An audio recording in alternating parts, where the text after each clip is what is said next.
I never thought my life would change forever on an ordinary Tuesday afternoon. I was just 15, a high school junior. My name is Kate Sylvester, and I lived in Sacramento with my mom, my little brother, and our golden retriever, Milo. It was a normal life until the day it wasn't. That day started like any other. I remember the sun was out. I had a history test I was nervous about. After gym class, I suddenly felt dizzy. My vision went dark around the edges. Then I collapsed. The next part I only know from what others told me later.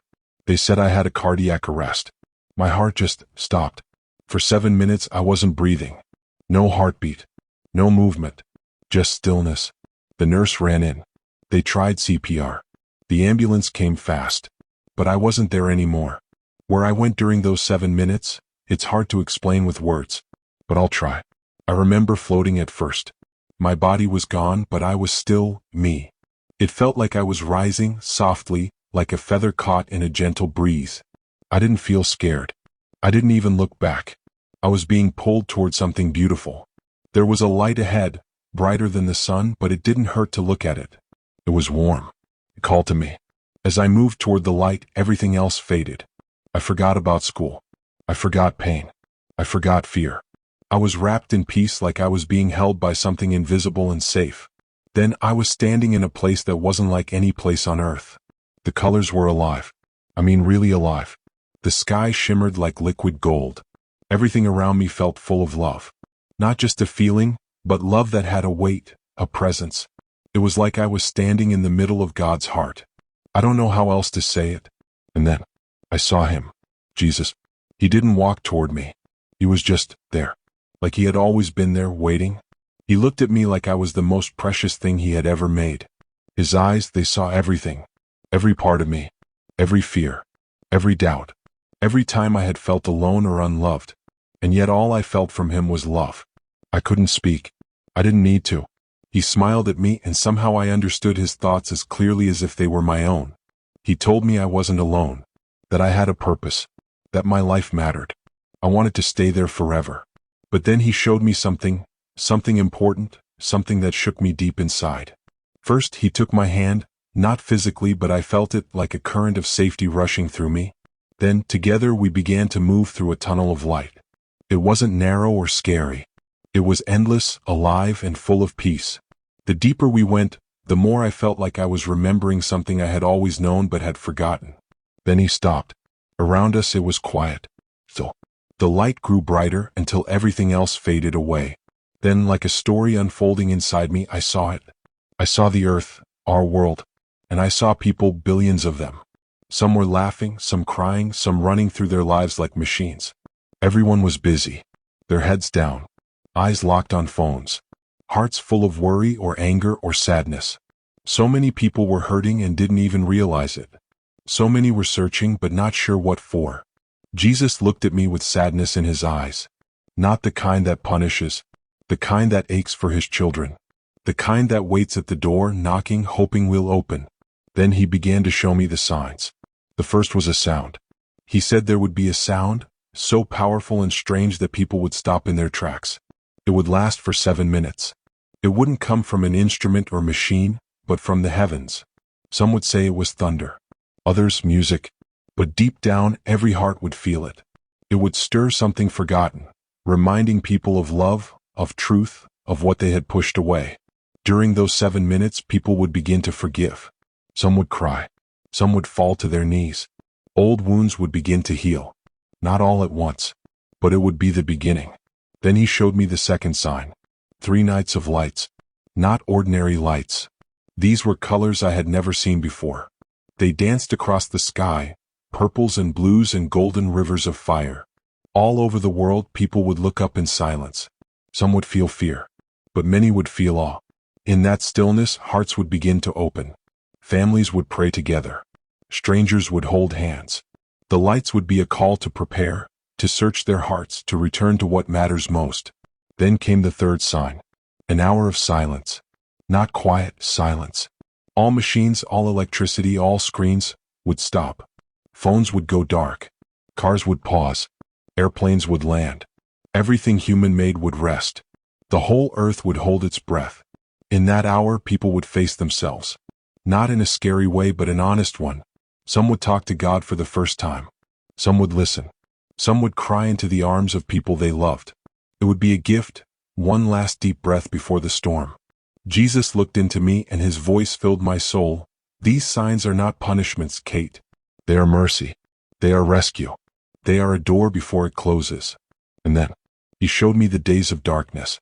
When Jesus showed me the darkness, I felt a cold wind pass through my soul, not because he was frightening but because the truth was heavy. He didn't rush. He let me feel it slowly, like dipping my feet into deep water. I saw the whole earth again. This time it was covered in shadow. Not the kind that comes from clouds, but a darkness that felt alive. Thick, quiet, heavy. It rolled in slowly and then suddenly it was everywhere. He said, there will be 3 days of darkness. Not just night, real darkness. A spiritual silence that would wrap around the world. People wouldn't understand it at first. The sun wouldn't rise. Electricity wouldn't return. The air would feel still, cold, like time had stopped. And then I saw the people.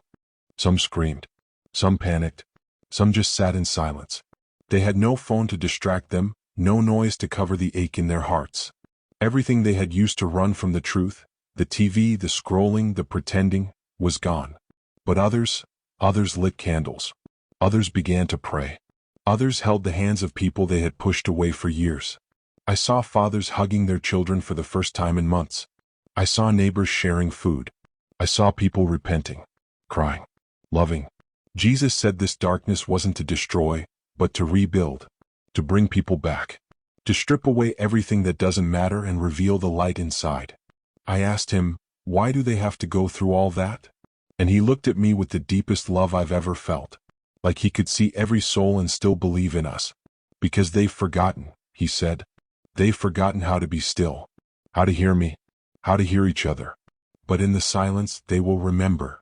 I wanted to cry, not out of fear, but because I understood how patient he's been with us. How many times he's whispered through beauty, through pain, through quiet moments, and we didn't listen. He told me that after the darkness, many would never be the same. Some would wake up, their hearts burning with a new kind of fire. Others would stay asleep. The choice would still be theirs. But the signs would be over. The door would begin to close. And then he looked at me gently but firmly. You must go back, Kate. I didn't want to. I truly didn't. That place, being with him, feeling that love, it was home. So much more than anything I've ever known here. But I knew he wasn't asking me. He was sending me. And in that moment he placed something inside my heart. A mission. The moment Jesus gave me that mission, it was like a flame lit inside me. It wasn't loud or dramatic, but it burned steady and strong like a lamp in the dark. I didn't understand all the details. I still don't. But I knew deep in my soul that what I had seen was real, and that I had to tell people. He didn't give me a script. He didn't say how I should do it. He just said, go. Speak from your heart. I will be with you. Then in the blink of an eye, the light began to fade. I remember reaching for him, wanting to stay just a little longer to soak up more of that peace. But it was like the moment you wake up from a beautiful dream, and no matter how tightly you try to hold on to it, it slips away. And then I was back. Back to found myself in the hospital, and I opened my eyes. They told me I had been gone for 7 minutes. No heartbeat. No breathing. The doctor said it was a miracle. They used words like unexplainable and rare, but I knew exactly what had happened. I had been sent back. At first, I didn't say anything. How could I? Who would believe that a 15-year-old saw Jesus? That I was shown the future of the whole world? That I had been given a message from heaven? But the flame inside me didn't go out. It only grew stronger. Eventually I told my mom. She wept. Not from fear, but because something in her heart recognized the truth. She said, I felt like something's coming. I didn't know what, but now I do. Then I told my best friend, Ava. She was quiet at first. I could tell she didn't know what to think. But later that night she texted me, I prayed for the first time in a long time. Just wanted you to know. Not everyone believed me. Some laughed. Some rolled their eyes. Some said I was making it up for attention. That part hurt. It still does sometimes. But Jesus warned me. He told me not everyone would listen. That some hearts would be too busy, too cold, or too scared to believe. But he also said, some will. And that's why I keep speaking. That's why I'm sharing this now. Because someone somewhere is ready to hear it. I still go to school. I still sit in the same desk. I still laugh with my friends and help my little brother with his homework. But inside, everything is different. Once you've looked into the eyes of Jesus, once you've felt that kind of love, the world can never feel the same. Sometimes I sit quietly and remember the way he looked at me. The way his voice didn't come through my ears but into my soul. The way he trusted me, with a message so much bigger than I feel. I'm just one girl, 15, from Sacramento. I don't have all the answers. I'm not a pastor or a preacher or a prophet. I'm just someone who knows what I saw. And I know this, time is shorter than we think. The signs, those moments Jesus showed me, are real. I don't know when they'll happen. He didn't give me a date or a year. He gave me a warning wrapped in mercy.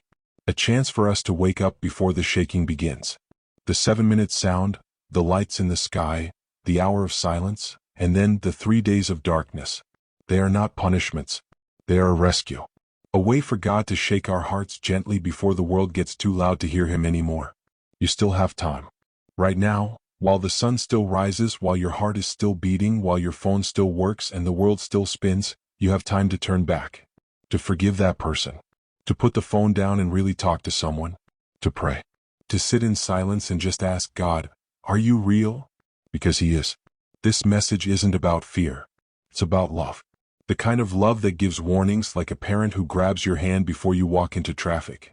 The kind of love that waits at the door hoping you'll answer. The kind of love that would rather die than live without you. Jesus hasn't given up on this world. Not even close. But He is calling us, louder and clearer than ever before. And the next time He calls, it may not be a whisper. It might be in the thunder. So if you've heard something in my words, if something inside you stirred even a little, don't wait. Start with a prayer. Ask God to open your heart. Tell someone you love them. Let go of the bitterness. Hold on to the truth. And if you feel alone, if you wonder if you've messed up too many times, I want you to know, you haven't. He still wants you. He still waits for you. Just like He waited for me. Thank you for listening to my testimony. If it touched you in any way, I hope you'll stay connected. I'll keep sharing what's on my heart, and if you want to walk this journey together, you can subscribe to this channel. Not because I'm important, but because the message is, let's be ready, before the silence falls.